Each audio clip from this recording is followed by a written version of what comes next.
우리 하나님의 말씀을 보도록 하겠습니다. 하나님의 말씀은 창세기 37장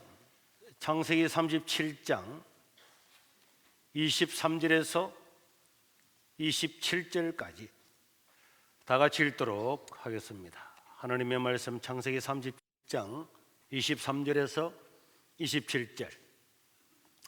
요셉이 형들에게 이르매 그의 형들이 요셉의 옷 곧 그의 입은 채색 옷을 벗기고 그를 잡아 구덩이에 던지니 그 구덩이는 빈 것이라 그 속에 물이 없었더라.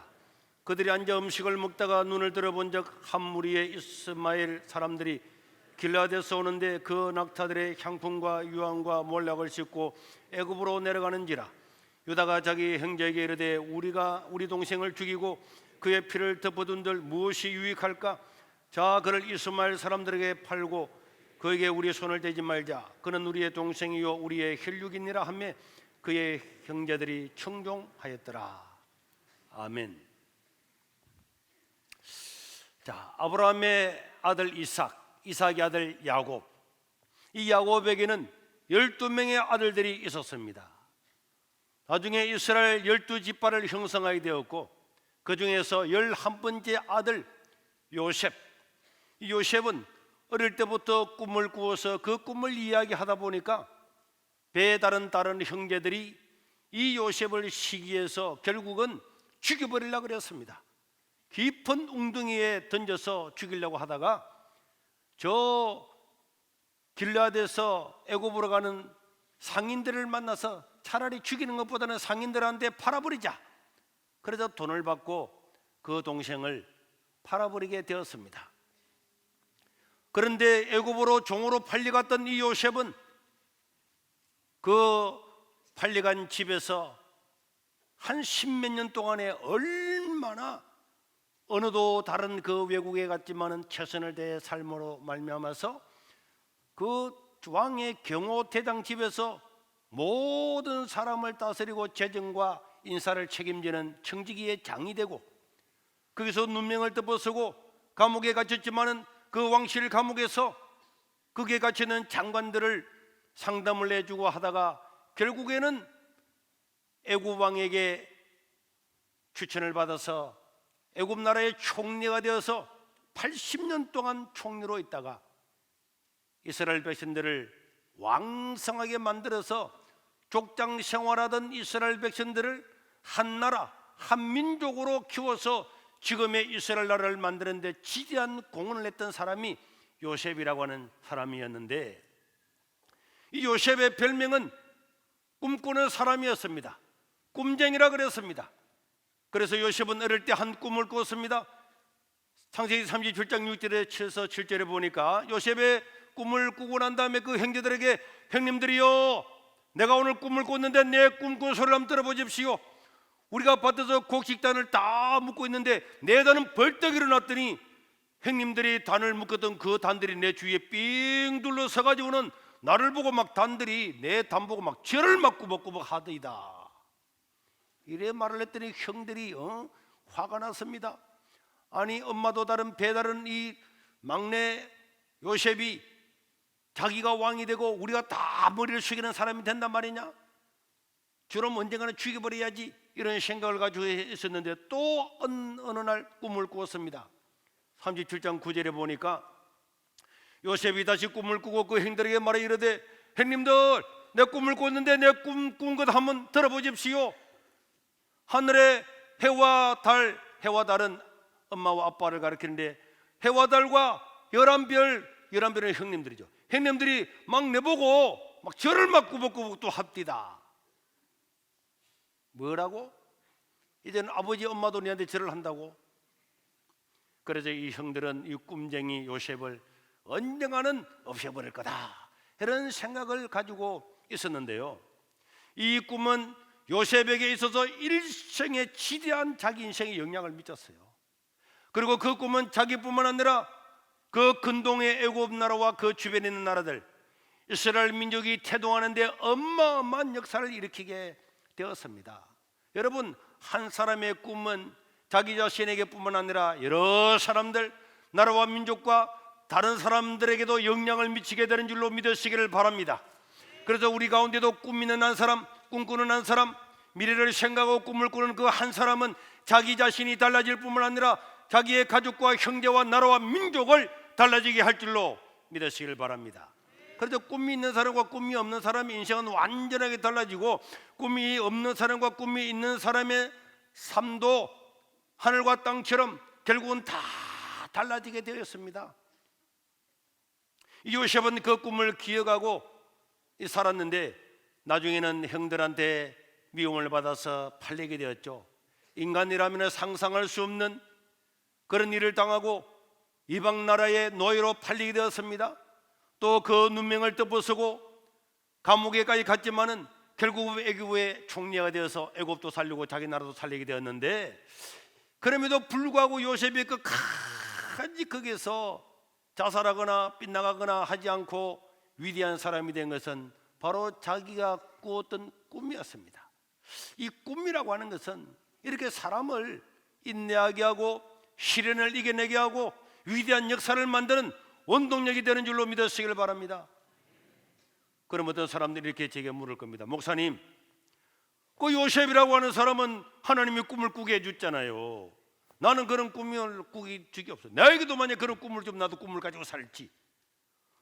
어젯밤에도 하나님 나에게 좀 말씀해 주세요 하고 잤는데도 아무 말이 없던데. 그러나 여러분, 하나님은 요셉에게는 어떤 모델, 예표로 보여준 거고, 오늘 저와 여러분들이 하나님의 말씀을 듣고 하나님의 말씀을 읽고 내가 하나님을 위해서, 나라와 민족을 위해서 꿈을 꾸면 그것이 하나님의 꿈이 되는 줄로 믿으시기를 바랍니다. 여러분들이 기도하면서 내가 어떻게 인생을 살 것인가, 그 꿈을 꾸면 그 꿈이 하나님의 꿈이 된단 말이에요. 여러분, 다윗이라고 하는 사람 잘 알고 있죠? 다윗. 사도행전 13장 36절에 보니까 다윗은 어떤 꿈을 꾸었습니까? 다윗은 당시 하나님의 뜻, 하나님의 꿈, 하나님의 목적을 따라 일생을 섬기고 살았다. 다윗은요, 하나님이 꿈속에 나타나서 말하지 않았지만은 자기 자신이 내가 하나님 나라 위해서 내가 섬길 거다, 내가 하나님 나라를 위해서 내가 살 거다, 자기가 그런 뜻을 정했다고 이야기를 했습니다. 그렇기 때문에 나중에 사울이 자기를 죽이려고 하고 어떤 일을 했음에도 불구하고 자기가 가진 그 꿈 때문에 사울을 용서하고 사울을 다 이해하고 용서함으로 말미암아서 나중에 이 다윗은 위대한 왕이 될 수가 있었습니다. 여러분, 느헤미야도 마찬가지입니다. 느헤미야 1장 11절에 보니까 느헤미야가 포로로 잡혀갔음에도 불구하고 예루살렘 성문이 불탔다는 그 이야기를 듣고 주여 구합니다, 귀를 기울여서 종의 기도와 주의 이름을 경외하기를 기뻐하는 종들의 기도를 들으시고, 오늘 내 이 느헤미야가 형통하여서 성공하게 되어서 이 아닥사스다 왕 앞에서 큰 은혜를 얻어서 내가 나라를 살리고 민족을 살리는 그런 역할을 하게 해달라고 기도했더니 하나님께서 놀라운 역사로 아닥사스다 페르시아 대왕의 수를 따라주는 최측근이 되었다고 성경은 기록을 하고 있습니다. 그는 잠을 자다가 꿈을 꾼 것이 아니고 우리 이스라엘 민족이 어떻게 되어가는가, 나라가 어떻게 되어가는가, 절망에 있는 그 백성들을 바라보면서 하나님, 나에게 그런 일을 할 수 있는 성공을 주옵소서, 그런 관직을 주옵소서, 그런 위치를 주옵소서, 그렇게 기도했잖아요. 그 기도가 그의 꿈이었고 그 꿈 때문에 결국은 총독이 되어서 유다 나라로 가서 그 나라를 회복하는 그런 역할을 할 수가 있었습니다. 여러분, 다니엘서 1장 8절에 보니까 뭐라 그랬습니까? 다니엘이 또 뜻을 정했다. 뜻을 정한 것이 바로 꿈이죠, 목표죠. 하나님을 위해서, 나라를 위해서, 민족을 위해서 내가 꿈을 꾸고 내가 뜻을 정하여 살리라.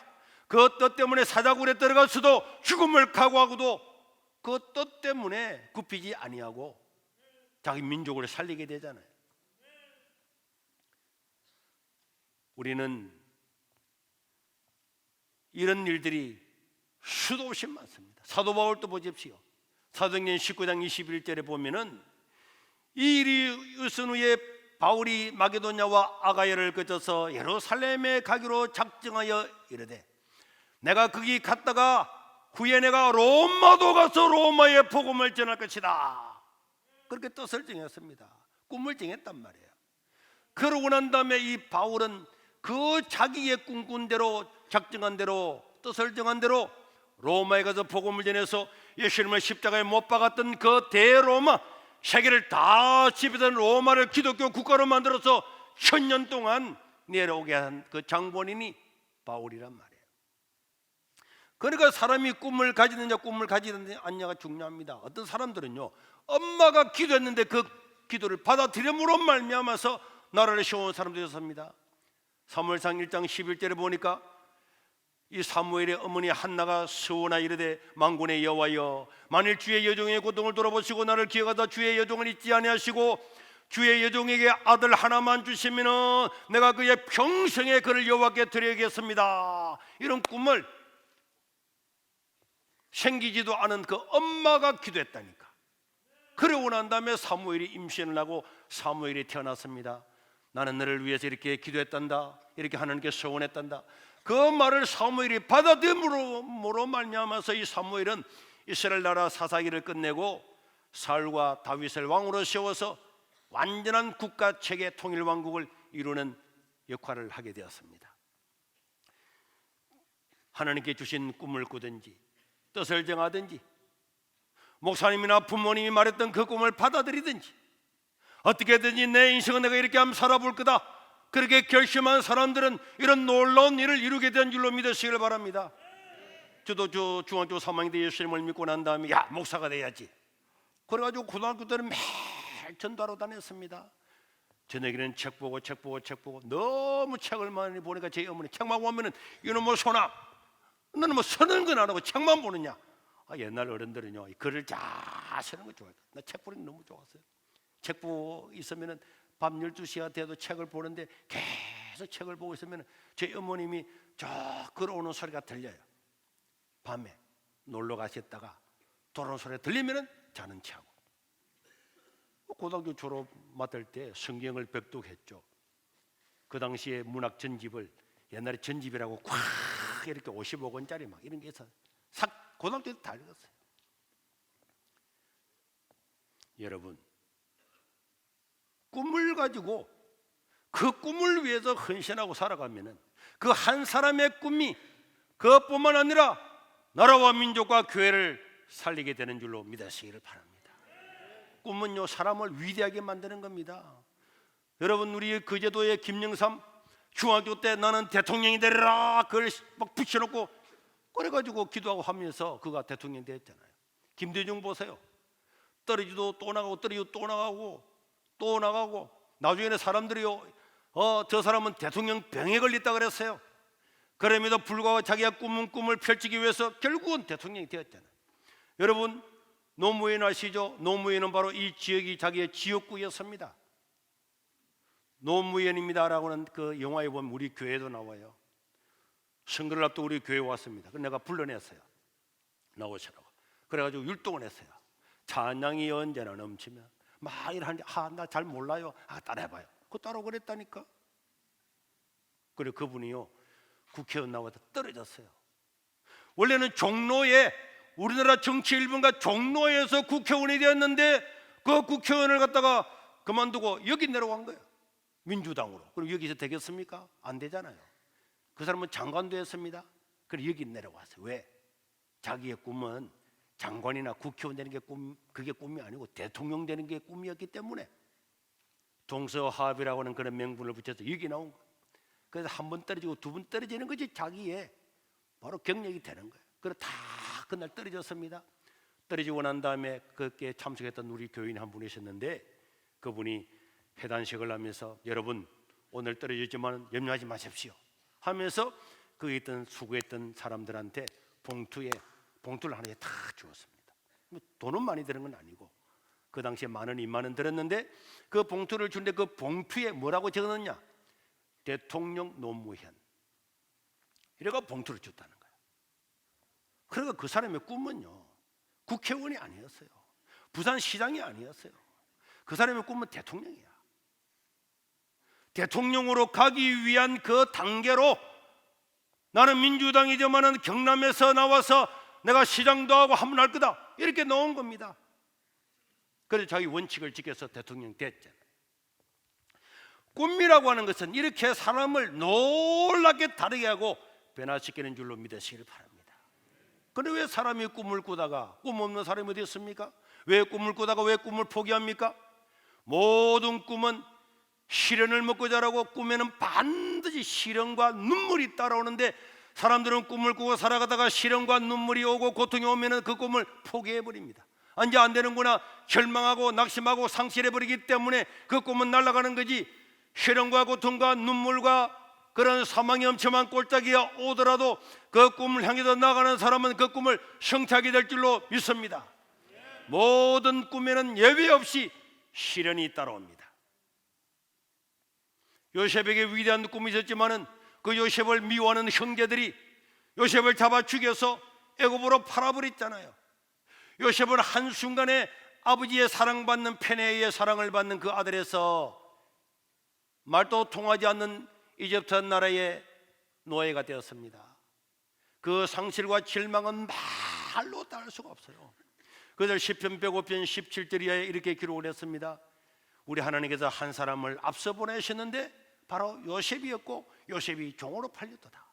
그의 발은 착고를 차고 그의 몸은 쇠사슬에 매여서 곧 여호와의 말씀이 응할 때까지라 그의 말씀이 그를 단련하였도다. 요셉이 잡혀갈 때 발에 노예처럼 착고를 차고 몸이 쇠사슬로 매여서 애굽 나라로 포로로 잡혀갔습니다. 형들한테 팔려서 희망 다 사라졌잖아요. 다 끝났습니다. 이런 절망과 눈물과 시련과 전혀 알지 못하고 형들은 아버지한테 가서 요셉이 옷을 찢어가지고 염소를 잡아서 피를 뿌려가지고 아버지 요셉이 오다가 사자한테 잡아먹혔습니다. 이 옷을 보세요. 아버지는 죽은 줄 알았어요. 구출대를 보내지도 못했습니다. 요셉이 거기에 잡혀갔다는 걸 형들 말고는 아무도 몰라. 누구도 구출해 줄 사람이 없었어요. 그런데 성경은 이 시련도 하나님께서 요셉을 단련하기 위해서 했었다고, 그렇게 하나님의 뜻이 있었다고 이야기를 하고 있는 것입니다. 모든 시련에는, 성도들이 당하는 시련에는 하나님의 뜻이 있음을 믿으시기를 바랍니다. 그 꿈을 이루기 위해서 고난을 통해서 요셉을 단련했다고 단련했다고.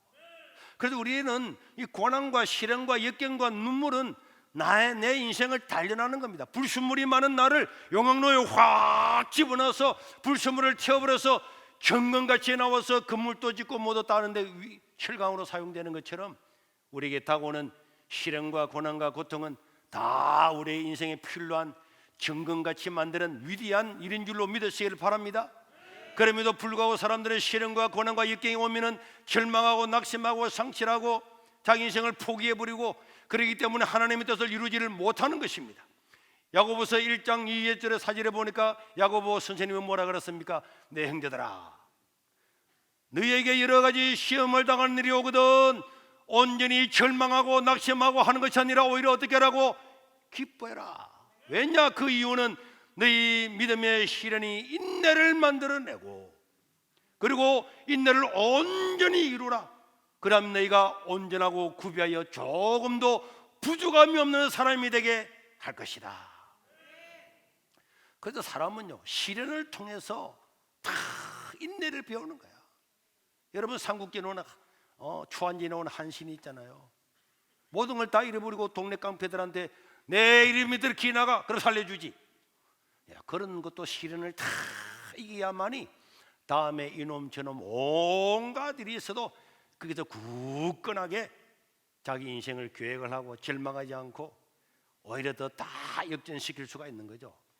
그 시련은요 인내를 만들어내는 거야. 그래서 어려움이 오고 눈물의 때 오고 상실의 때가 올 때 절망하고 죽겠다고 원망하고 불평하는 것이 아니라 그때는 내가 인내해야 되는 거야. 인내.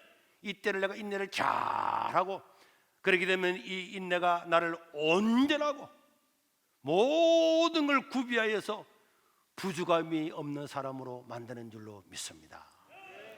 그래서 여러분 나무도요 막 봄도 지나고 여름도 지나고 막 태풍도 지나고 이래 지나야 나무가 큰 나무인데 오래 갈 수 있지. 온실에서 자라다가 밖에 심어 봐봐요. 영상 4도 된데 얼어 죽을 뿐다니. 우리 사람도 마찬가지예요.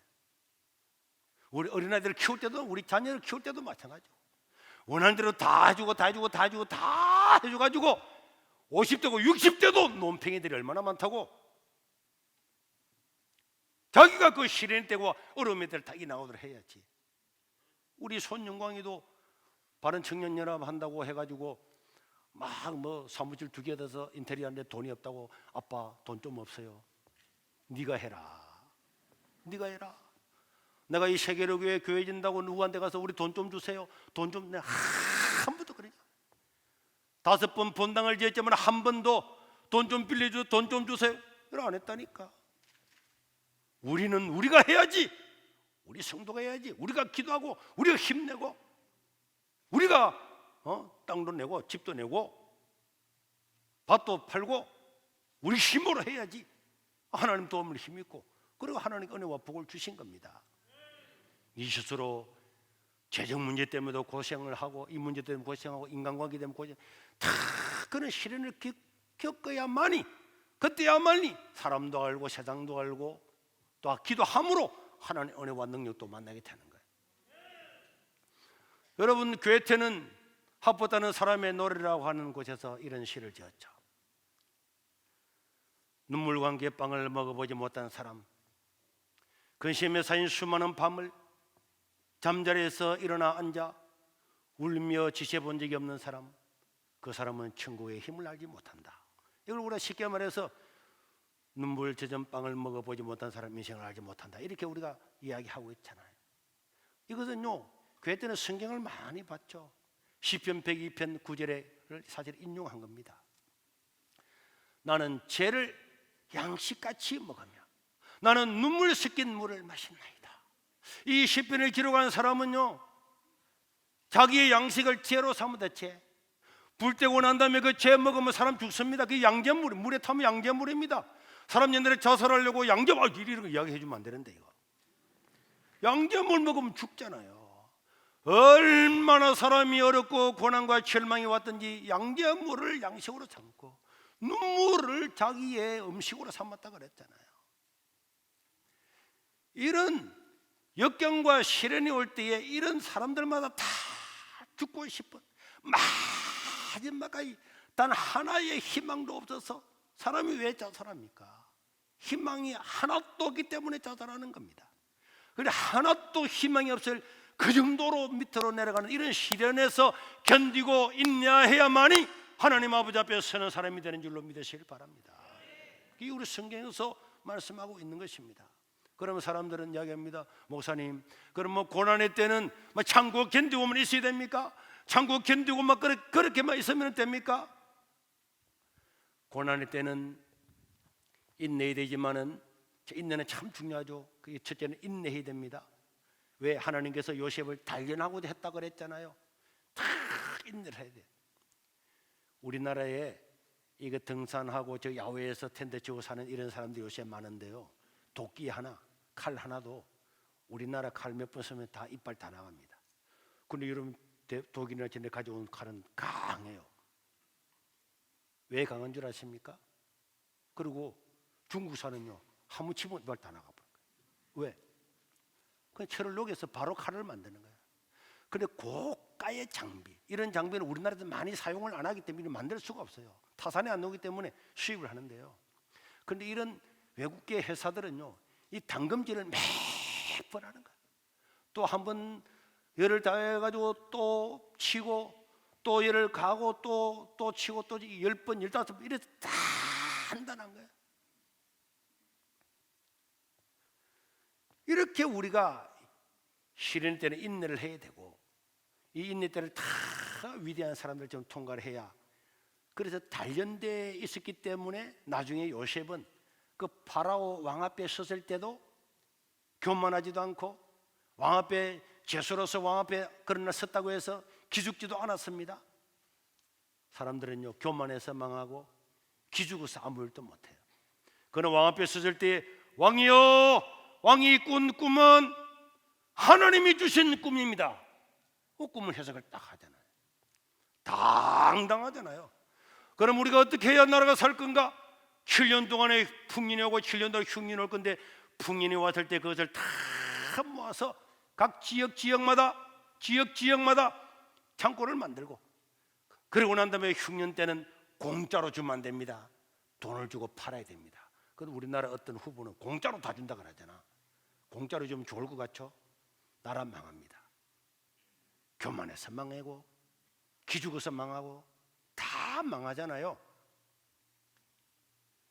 그래서 그런 이 고난의 때에 고난할 때 모든 걸 다 배운 거야. 그런데 여기서 우리가 알아야 될 게 뭐냐? 그가 제수의 자리에서 왕 앞에 불림을 받아서 80년 동안 애굽 나라의 총리가 되었는데 탁월한 일이었죠. 그 애굽이나 로마에는 이런 일이 있었습니다. 노예 생활하다가 로마 황제가 된 황제도 있습니다. 그러면 우리가 이 시련의 때에는 인내를 잘 견디지만은 또 하나 해야 될 것이 있습니다. 그게 뭐냐? 요셉은 그 왕의 경호실장 집에 노예로 팔려갔죠. 언어도 안 통하죠. 나이도 아직까지 청소년입니다. 장가도 가지 않았고. 그럼에도 불구하고 그 청직이 장이 되었다고 하는 것은 그 13년 정도 만에 요셉은 그 언어도 통하지 않는 그 나라에 가서 언어를 습득을 하고 얼마나 열심히 하고 최선을 다해서 그 왕의 경호실장에게 얼마나 마음이 들었으면은 노예로 왔던 그 소년 요셉을 그 자기 어마어마한 집의 그 종들과 모든 재산과 인사를 총괄하는 형직의 장으로 삼았다. 그러면 그 두 번째 말할 필요가 없습니다. 요셉이 얼마나 최선을 다해서 살았는가를 말로 다 할 수가 없는 거예요. 노예 생활하는 그 노예 때 인내하면서 그 노예하는 그 노예 그 삶에서 자기가 발붙이고 있는 그곳에서 그 장소에서 그 시간과 공간에서 자기가 할 수 있는 최선을 다해야 된다. 최선이라고 하는 단어는 한 5번 인생을 태어나도 그 정도로 더 이상 내가 잘할 수가 없다. 그게 최선이에요. 내가 세계로 교회에 와서 세계로 교회에서 전도하겠는데 내가 다시 한번 거기 가서 그 시대로 돌아가면 그걸 할 수 있을까? 나는 그렇게 못한다고 생각해요. 왜? 내가 최선을 다했기 때문에. 내가 인생을 5번 더 살아도 나는 내 이 육체를 가지고 내 능력을 가지고 내가 그보다 내가 더 잘할 수는 없을 거다. 나는 그거 확신합니다. 하루하루를 내가 할 수 있는 최선으로 다했기 때문에 그게 최선이에요. 내가 한 5번 인생을 살아도 어떤 일을 해도 그것보다 내가 더 잘할 수 없다. 그게 최선이란 말이에요. 그런 요셉은 그 노예로 팔려가서 내가 5번, 10번을 인생을 태어나도 남의 집에 노예로 가서 이 정도로 더 잘할 수 없다고 할 만큼 자기는 그 노예의 자리에서 인내하면서 거기서 최선을 다했기 때문에 그 경호실장의 인정을 받은 것이 아닙니까? 제가 초등학교 5학년 때요, 내 자랑하면 안 되는데 내가 삼촌집 일을 하러 갔어요. 밥 얻어 먹으려고. 배추를 심는다고 삼촌은 고를 타가지고 했는데 내보고 비료를 뿌리라는 거예요. 나는 아무 생각 없이 배추를 심으려고 하면 고래에다가 심을 거라고. 고래에다가 움푹 파인 고래에다가 배추를 다 뿌렸어요. 뿌리고 났더니 나중에 삼촌이 또 얻으면은 둔턱 위에다가 배추를 심을 건데 왜 고래에다가 뿌리냐고. 이 비료를 그 삼촌이 얼마나 아끼고 아끼는 사람인데 고래 뿌린 이 비료를 전부 다 퍼가지고 다 올리라는 거예요. 그 부잣집에요, 초등학교 5학년에 내가 그것을 하루 이틀 해가 다 해가 비료하고 비료 묻은 땅을 다 올렸어요. 허리가 불러질라 그러더라. 그러고 난 다음에 저녁에 밥을 내서 쌀밥을 먹는데 그 삼촌이 절대 칭찬 안 하거든. 안 하는데 그분이 이런 말 하더라고. 넌 앞으로 크면 큰 부자가 되겠다. 그 삼촌이 볼 때도 그 넓은 밭에 배추 심으려고 한 그 잘못된 그것도 저파 돌렸다니까. 그것이 그 당시에 나에게 주어진 일이기 때문에 내가 최선을 다했어요. 여러분, 나중에 요셉은 군대 눈명을 덮어쓰고 왕실 감옥에 가잖아요. 감옥에 갔는데 2년도 못 되어서 그 간수장이 뭐라 그랬습니까? 자기가 가지고 있는 열쇠도 요셉한테 맡겼잖아요. 도대체 얼마나 잘해야 그 간수가 그 간수하는 일들을 요셉한테 그 열쇠를 맡겨서 네가 좀 알아서 이렇게 좀 해 이렇게 하겠냐고. 그러면서 요셉은 사람들의 인상 하나까지 쓰고 왜 저 사람은 왜지?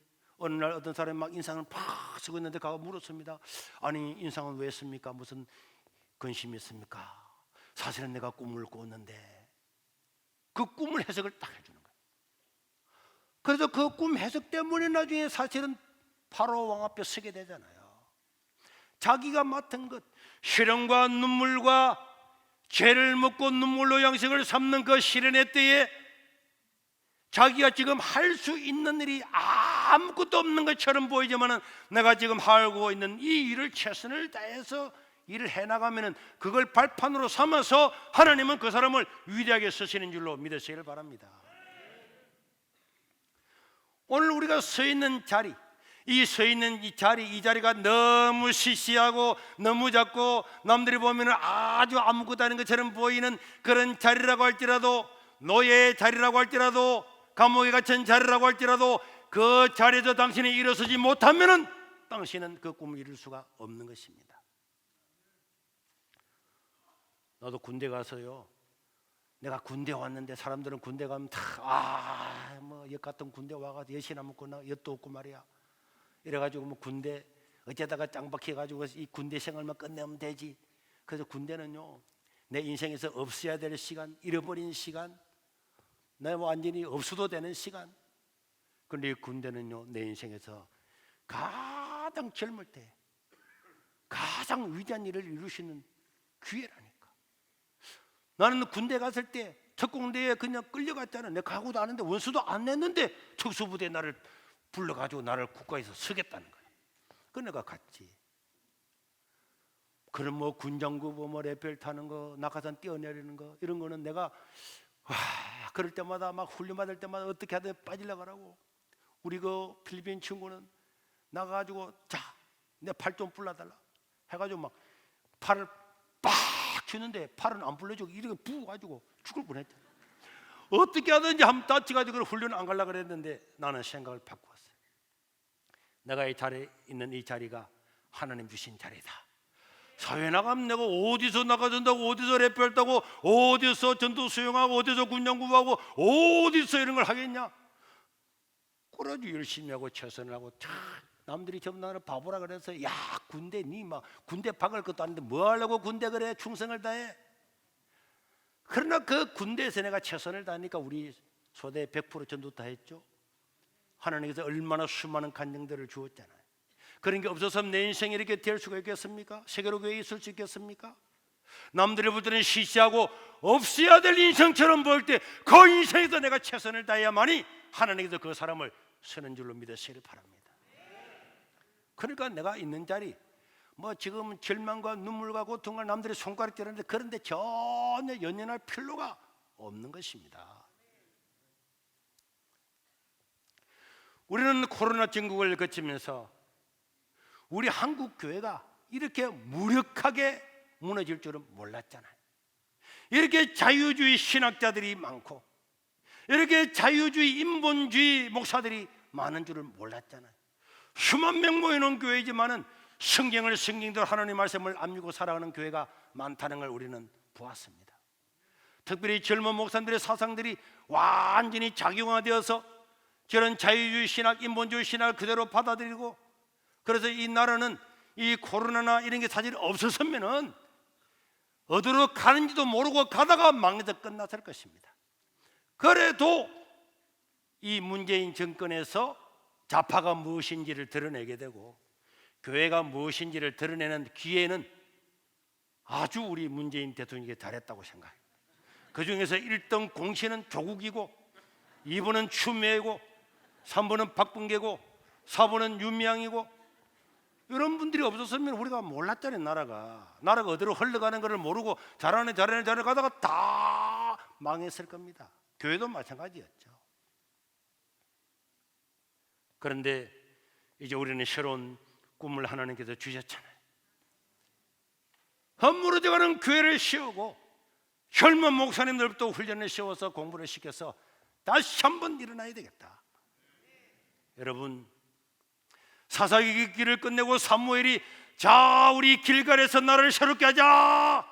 그래서 사울 왕, 다윗 왕을 통해서 나라가 다시 한번 서는 그런 기적이 일어난 것처럼 허물어져 갔지만 우리가 깃대를 흔들고 깃발을 꿇고 다시 한번 일어서자.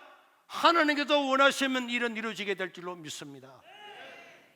그래서 특별히 3040 젊은 목회자들을 다시 한번 훈련시키고 교육을 시키기 위해서 우리는 가덕 비전 센터도 생각지 않는 만들었습니다. 나는 이 교회를 짓고 난 다음에 다시는 건축하지 않을 거다. 여러분들이 공부하고 다 했다잖아요. 근데 하나님께서 그 일을 이루시고 내가 감동한 사람들을 통해서 내가 내 뜻을 이룰 거다.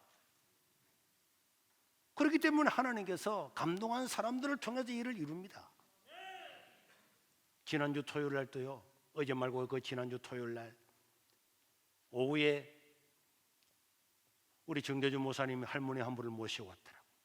목사님 만나려고 대전에서 왔었대. 그래서 만나보니까 깨째째한 할머니 한 분이 금식을 하면서 찾아온 거야. 금식을 하면서 뭐 지하철 타고 어떻게 부산역에 내려서 2시간만 우리 교회 왔더라.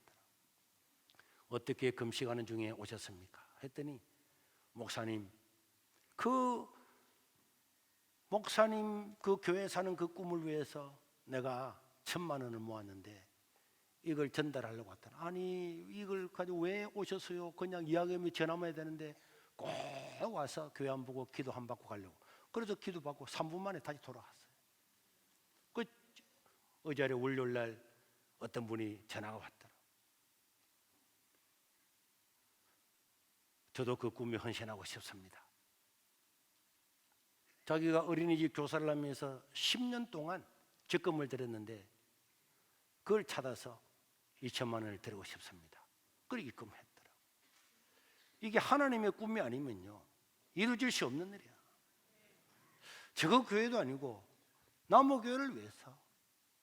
이 김해 있는 한 근사님은 자기 아이들 유학 보내려고 했다가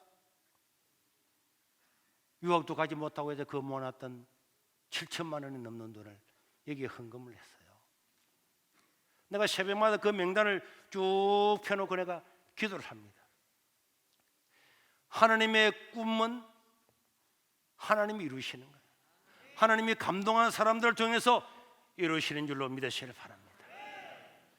또 우리는 한국교회 청년들을 모아서 이 나라를 새롭게 해야 되는 거예요.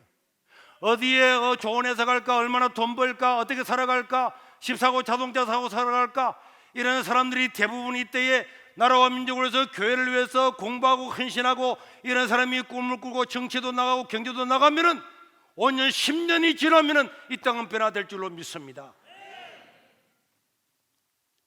그리고 우리는 중고등학생들도 중학교 고등학교 때부터 이런 아이들을 모아서 세미나도 하고 연수도 하고 이런 걸 해서 반드시 한국 교회를 다시 살릴 거다. 한국 정치를 회복해야 된다. 이런 것을 우리는 꿈꾸고 기도하고 있는데 저는 그것이 될 줄로 믿습니다. 왜? 한 사람이 꿈을 꾸고 한 교회가 꿈을 꾸면은 세상이 달라지게 될 줄로 믿습니다. 지금은 그 꿈이 씨앗처럼 남들한테 조롱받고 뭐 웃기는 소리하고 있네. 뭐 서울에 몇만 명 모이는 교회도 모르는데 너가 시골에 조그마한 교회 너가 뭐 한다고 바보 천지 반티야 이렇게 말해도 그건 신경 쓸 필요 없는 거예요. 우리는 우리가 해야 될 일을 위해서 꿈꾸고 기도하면은 하나님은 다 이루게 되고 이 나라가 통일 나라가 되면은 여기 있는 청소년들이 세상을 변화시키는 주역이 될 줄로 믿습니다. 지금 꿈꾸고 준비한 사람, 지금 시련을 이기는 사람, 내가 있는 자리에서 내가 최선을 다하는 사람, 이 사람은 반드시 하나님을 위해서 쓰임받는 사람이 될 줄로 믿습니다. 사랑하는 성도 여러분, 사람들은 뭐 희망이 없다, 절망이다, 뭐 5가지 포기한 시대, 무슨 포기, 뭐 포기 그런 거는요 세상 사람들 하는 말이고 가장 어려울 때, 가장 고통스러울 때, 눈물의 때, 잠자다가도 내 인생을 생각하면 희망이 없어서 벌떡 일어날 수밖에 없을 때 바로 그때가 우리 인생의 기회인 줄로 믿으시기를 바랍니다. 꿈은 시련을 가져오지만은 그 시련 때에 인내하고 그 인내하면서 내가 해야 될 그 자리에서 최선을 다하다 보면은 그것이 쓰레기를 좀 떠몰라든 아무것도 아닌 것처럼 보이지만은 그곳에서 하나님의 위대한 역사가 일어날 것이고 우리 세계로 교회는 이를 이루게 될 겁니다. 그래서 우리 어린아이들부터 이 예배에 다 참여한 것은요, 2부 예배에 다 참여한 것은 이런 것들을 눈으로 보고 경험하고 해서 우리 시대는 지나가지만은 다음 이 시대가 주인공이 되었을 때에 세상을 변화시키는 그런 주인공들이 되어서 나라를 살리고 교회를 살리라고 그렇게 하는 겁니다. 이 일들을 위해서 여러분들이 헌신하고 같이 꿈을 꾸고 같이 나가서 구원받고 예수 믿은 하나님의 자녀들이 세상을 변화시키는 위대한 사역을 이룰 수 있기를 주의 이름으로 축원합니다. 우리 한번 기도하겠습니다. 하나님, 나에게도 꿈을 주시옵소서. 세상을 변화시킬 꿈을 주시옵소서. 우리 주여 한번 부르고 통성으로 기도하겠습니다. 주여! 자비로우신 우리 하나님 아버지, 하나님의 은혜를 감사합니다. 오늘도 저희들에게 귀한 말씀 주시니 감사합니다. 하나님의 말씀을 나의 꿈으로 삼아서 시련을 이기고 인내함으로 말미암아 위대한 사역을 이루어가는 자들로 삼아 주시옵소서. 우리 하나님, 한 사람이 꿈꾸면 세상이 달라지게 될 줄로 믿습니다. 한 사람이 꿈꾸면 세계가 달라지고 교회가 달라질 줄로 믿습니다. 우리 하나님은 영광을 받아 주시옵소서. 우리 가족 비전 세대를 기억하여 주시고 하나님 아버지, 이 일을 통해 하나님 큰 꿈을 이루게 도와주시고 인자들을 키워내게 도와주시고 하나님, 한국의 목회자, 한국의 청년들, 청소년들을 통하여 세상이 달라지고 변화되게 도와주시옵소서.